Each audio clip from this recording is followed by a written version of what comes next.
ઓમ નમઃ શિવાય। શિવ મહાપુરાણ रुद्र संहिता સતીખાન અધ્યાય 16 શિવજીની સંમતિ। બ્રહ્માજીએ કહ્યું, શિવજીની પાસે પહોંચી અને બધાને હાથ જોડીને તેમની સ્તુતિ કરી। ત્યારે પ્રસન્ન થઈને સર્વેશ્વર શિવે અમારા આગમનનો અભિપ્રાય પૂછ્યો। વિનયપૂર્વક જવાબ આપતા અમે કહ્યું, હે ભગવાન, અમે સર્વ આપની કૃપાના આકાંક્ષી છીએ। આપ સૃષ્ટિ અને જગતના ઈશ્વર છો। આપ આ પ્રમાણે વિરક્ત બની જશો તો પણ આ સંસાર વ્યાપારની સૃષ્ટિ, પાલન અને સંહારની સ્થિતિનું શું થશે? અમે બંને સપત્નીક છીએ, તેથી જગતના હિતને માટે આપ પણ પત્નીનો સ્વીકાર કરો તો કેવું? આપના શબ્દોનું સ્મરણ કરો। આપે કહ્યું હતું કે જ્યારે હું રુદ્ર રૂપે આવિર્ભૂત થઈશ ત્યારે પત્નીનું ગ્રહણ કરીશ અને સંસારનું કાર્ય કરીશ। અસ્તુ।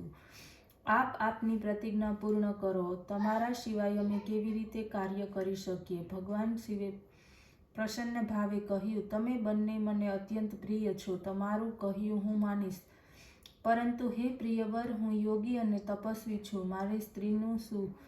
લગ્ન કરવું મને યોગ્ય નથી। વિવાહ તો બંધન છે। અજ્ઞાની લોકો કામેચ્છાવાળા હોય છે, યોગી નિષ્કામ અને વિરક્ત હોય છે। જો લોક કલ્યાણકારી ઈચ્છાથી તમે કહેતા હોવ તો હું સ્ત્રી ગ્રહણ કરીશ, કારણ કે જગતનું કલ્યાણ થાય તેવી મારી ઈચ્છા છે।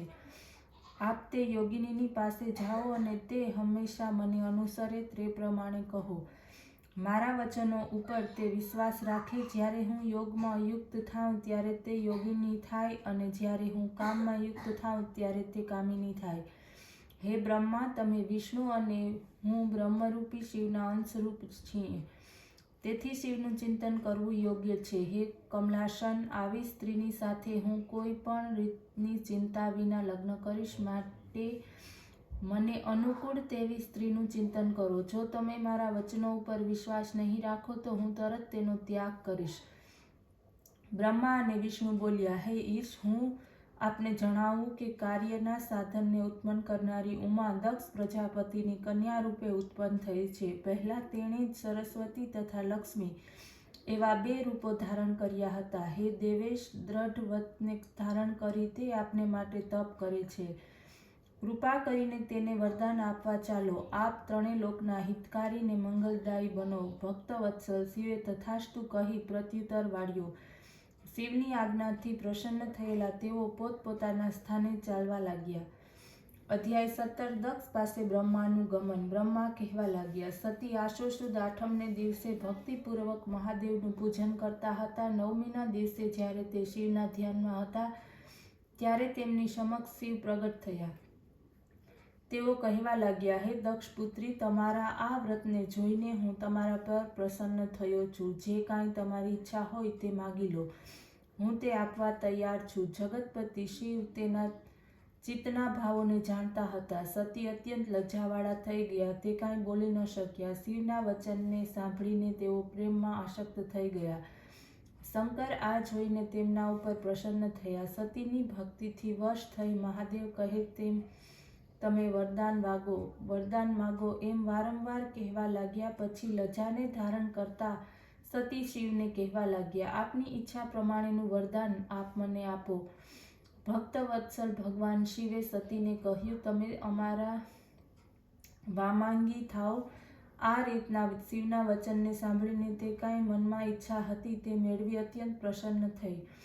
સતી મૌન રહ્યા। ત્યાર પછી શિવની સામે ઊભા રહી તેઓ મંદ મંદ હસવા લાગ્યા। કામના પૂર્ણ દ્રષ્ટિથી તે શિવને જોવા લાગ્યા। શિવજીમાં પણ કામ અને ભાવ, શૃંગારિક ભાવ જાગૃત થયો। શિવ અને શિવાની અપૂર્વ આનંદની સ્થિતિ થઈ। વાતાવરણમાં સમોહ વ્યાપ્ત થયો। બંને પ્રેમ વિભોર થઈ ગયા। શિવાની ચેતના જાગૃત થઈ। તેમણે વિનયપૂર્વક કહ્યું, હે સ્વામી, આપ મારા પિતાની સમક્ષ વિધિવત વિવાહથી મારું પાણી ગ્રહણ કરો। શંકરે પ્રેમપૂર્ણ દ્રષ્ટિથી કહ્યું, તથાસ્તુ। આ પ્રમાણે કહીને શંકર પોતાના સ્થાને હિમાલય ગયા। તેમણે બ્રહ્માજીનું સ્મરણ કર્યું। તેમને કહ્યું કે દક્ષની પાસે જઈને તે તેની કન્યા સતીનું દાન કરે તે માટે આજ્ઞા આપો। શિવજીની આજ્ઞા પ્રાપ્ત કરી બ્રહ્માજી પોતાના પુત્ર દક્ષને ત્યાં પહોંચ્યા। વરદાન પ્રાપ્તિના સમાચાર મેળવી સતીના માતા પિતા અત્યંત આનંદથી ઉત્સવ મનાવી રહ્યા હતા। દક્ષે યોગ્ય સ્તુતિઓ કરી પછી બ્રહ્માએ સતીને શિવની સેવામાં યોજવા માટે કહ્યું. દક્ષ પણ અત્યંત પ્રસન્ન થયા. તેમણે કહ્યું કે એ જ પ્રમાણે થશે. ત્યારે બ્રહ્માજી કૈલાસ પર્વત પર જઈ શિવજી પાસે ગયા. ઓમ નમઃ શિવાય.